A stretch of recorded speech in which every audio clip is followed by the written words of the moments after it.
नमस्कार सभी पेंशन धारकों का स्वागत करते हैं एक बार फिर से। दोस्तों, ईपीएस 95 हायर पेंशन भोगियों के लिए बड़ी खबर है।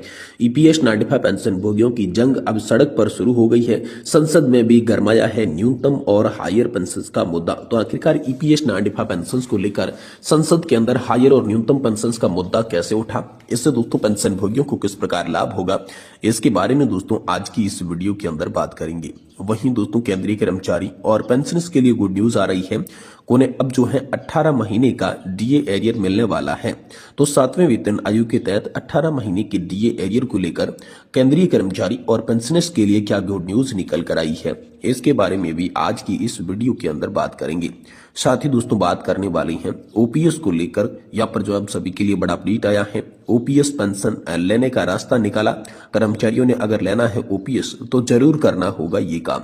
आखिरकार आपको पुरानी पेंशन योजना चाहिए तो कौन सा काम कर लेना होगा, पेंशन को लेकर अब सभी कर्मचारियों के लिए नया रास्ता निकलकर सामने आ चुका है। तो इसके बारे में भी आज की इस वीडियो के अंदर बात करेंगे। वहीं दोस्तों कर्मचारी भविष्य निधि संगठन की पेंशन योजना को लेकर बड़ा अपडेट आया है।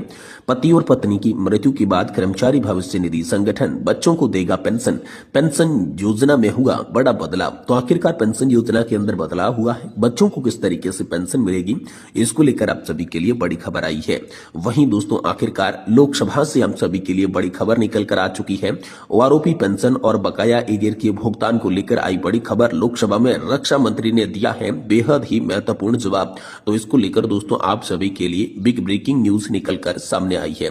तमाम 4 बड़ी खबरों की जानकारी इस वीडियो के अंदर आप सभी को दी जाएगी। इसीलिए सभी पेंशन धारकों से निवेदन है कि दोस्तों आज वीडियो को आप लास्ट तक देखिएगा और चैनल पर नए हैं तो हमारे चैनल को सब्सक्राइब भी जरूर कर दीजिएगा।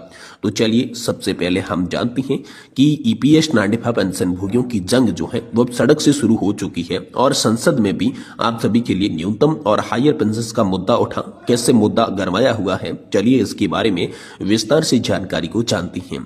कर्मचारी पेंशन योजना 1995 न्यूनतम और हायर पेंशन की जंग जो है वो जारी है। जी हाँ दोस्तों, गुरुवार को हल्दिया पश्चिम बंगाल में एक इतिहास रचा गया, जहां पर सभी प्रमुख राजनीतिक दलों की ट्रेड यूनियनों ने श्रमिकों को साझा मुद्दों पर प्रदर्शन के लिए एकजुट होकर उनकी मांगों को शीघ्र समाधान की मांग की है। इस पर एक पेंशन भोगियों का कहना है कि सभी आंदोलनकारी कर्मचारी पेंशन योजना 1995 संघ ईपीएस 95 पेंशन मुद्दों को शीघ्र समाधान करने के लिए इसी तरह की रणनीतियों पर गंभीरता से विचार कर रहे हैं।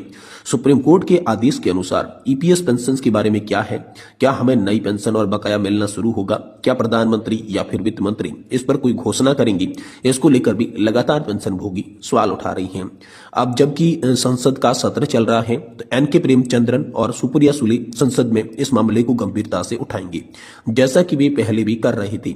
अब हमें इस सरकार की उम्मीदों और गारंटी पर भी भरोसा नहीं है, ये पेंशन धारक बता रही हैं। इसलिए हम विपक्षी नेताओं से जो है वो अनुरोध कर रहे हैं कि वे हमारी मदद करें और सुनिश्चित करें कि 1 जनवरी 2025 तक नई पेंशन जो है वो पेंशन धारकों को मिल सके। वहीं पर पेंशन भोगी संतोष स्वरूप जी लिखते हैं, लेकिन कर्मचारी पेंशन योजना 1995 पुराने पेंशन भोगियों का क्या उन्हें सरकार नजरअंदाज कर रही है, उनकी पेंशन पर भी कोई मामला नहीं हो रहा है। तो तमाम तरह की जो बातें हैं वो पेंशन धारकों के लिए यहाँ पर सामने निकल कर आई, क्योंकि संसद का जो सत्र है वो एक बार फिर से शुरू हो चुका है। तो अब संसद के अंदर न्यूनतम और हायर पेंशन के मुद्दे एक बार फिर से आप सभी के लिए उठाए जाएंगे और इस बार सभी के लिए यहाँ पर एकत्रित होकर मुद्दे उठाने को लेकर जो रणनीति बनाई है उसके हिसाब से आप सभी के लिए मुद्दे उठाए जाएंगे। सभी पेंशन भोगी एकत्रित होकर अपनी मांगों को मंजूर करवाने के पूरे प्रयास करेंगे। ये बड़ी खबर आप सभी के लिए हाल फिलहाल में निकलकर सामने आ चुकी है। वहीं दोस्तों पुरानी पेंशन योजना लेने के लिए यहाँ पर आप सभी के लिए बड़ा अपडेट आया है। ओपीएस लेने का रास्ता निकला। कर्मचारियों ने अगर लेना है ओपीएस तो जरूर करना होगा ये काम। आखिरकार अगर आपको भी पुरानी पेंशन चाहिए तो कौन सा काम कर लेना होगा। जी हाँ, पुरानी पेंशन योजना लागू न होने से कर्मचारियों में काफी आक्रोश दिखाई दे रहा है। इतने आंदोलन धरना प्रदर्शन किया गया पर पुरानी पेंशन योजना की जगह यूपीएस पेंशन का झुंझुना पकड़ा दिया गया। ऐसे में लाखों कर्मचारी जो है वो आक्रोशित है और यूनियन में यहाँ पर बैठे पदाधिकारियों में भी दोष दे रहे हैं। पुरानी पेंशन योजना लागू न होने से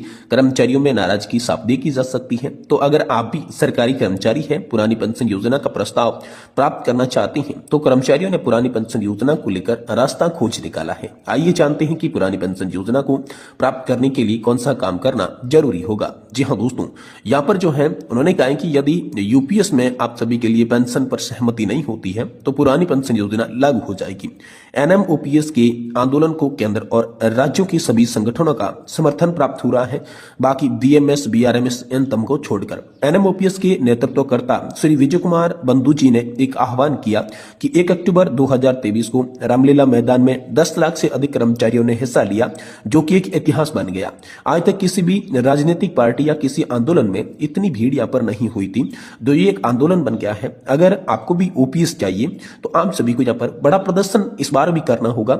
ये सरकार जो है छोटे मोटे प्रदर्शन से झुकने वाली नहीं है, इसलिए ओपीएस की मांग को लेकर बड़ा प्रदर्शन करना होगा और ये प्रदर्शन तब तक जारी रखना होगा जब तक कि पुरानी पेंशन योजना आप सभी के लिए लागू नहीं हो जाती।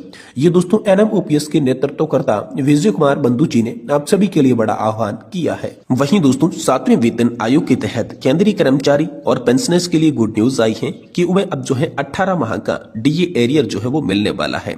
कोविड-19 महामारी के दौरान केंद्र सरकार ने जनवरी 2020 से जून 2021 तक का 18 महीने के लिए केंद्रीय कर्मचारियों का महंगाई भत्ता और पेंशनर्स की महंगाई राहत का पेमेंट रोक दिया था। अब उम्मीद है कि 2025 की बजट में मोदी सरकार इस रुके हुए डीए और डीआर एरियर का पेमेंट कर सकती है।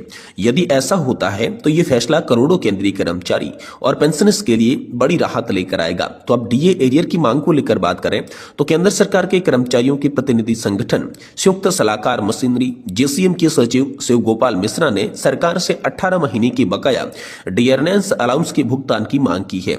उनका कहना है कि हाल ही में आर्थिक सुधारों के बावजूद महामारी के दौरान वित्तीय चुनौतियों के चलते यह बकाया रुका हुआ है। अब जब देश की आर्थिक स्थिति से उबर रहा है तो यह भुगतान कर्मचारी और पेंशनर्स के लिए भी महत्वपूर्ण राहत प्रदान करेगा। महंगाई के दौर में डीए का पेमेंट केंद्रीय कर्मचारी और पेंशनर्स के लिए राहत प्रदान कर सकता है। 1 फरवरी 2025 को पेश होने वाले बजट में मोदी सरकार इस मुद्दे पर कार्रवाई कर सकती है, जो कि उनके तीसरे टर्म का पहला पूर्ण बजट होगा। कर्मचारियों को उम्मीद है कि वित्त मंत्रालय के प्रस्ताव के अनुसार डीए और डीआर का एरियर भुगतान लंबे समय से लंबित मांग को पूरा करेगा। इससे कर्मचारियों की वित्तीय स्थिति में भी सुधार होगा।